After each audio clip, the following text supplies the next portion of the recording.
en Nuevo Sol Televisión.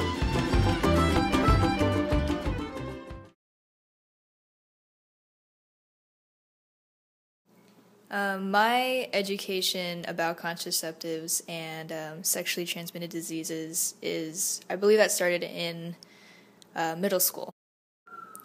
First off, I do believe that it is important to learn about this topic or topics because not only is it valuable information for yourself as far as being aware of these things, it's also good for you to be able to explain to your friends and other people who are not able to have those resources.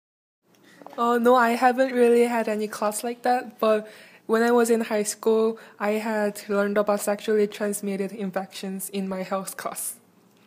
How many years you've been to United States? United States only half year. Can you decide the spacing, timing, and number of your children? I can decide it. Do you want to give birth to another baby?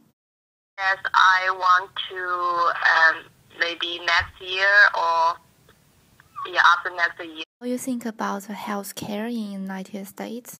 I think it's perfect because the government can give us the cheaper health insurance.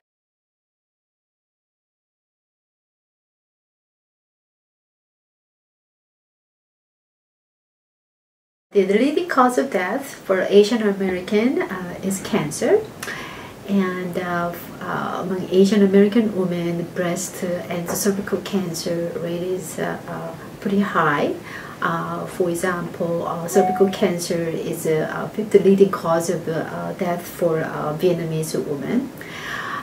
Despite their high risk of cervical cancer and breast cancer, Asian American women have low prevalence of, for example, PEP testing compared to with other groups. For example, my previous studies show that about only 30 to 60% of especially low-income Vietnamese and Chinese women have never had a PEP test. That's pretty low compared to other groups.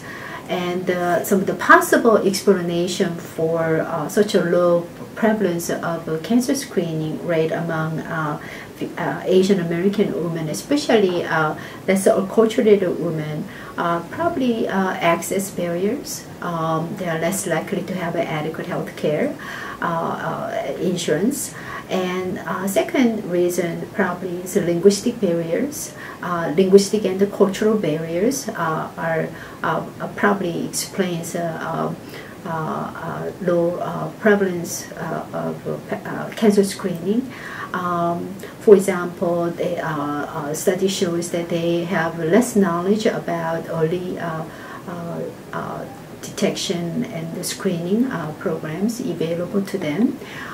They don't know when what is the recommended screening, for example, for breast cancer and cervical cancer.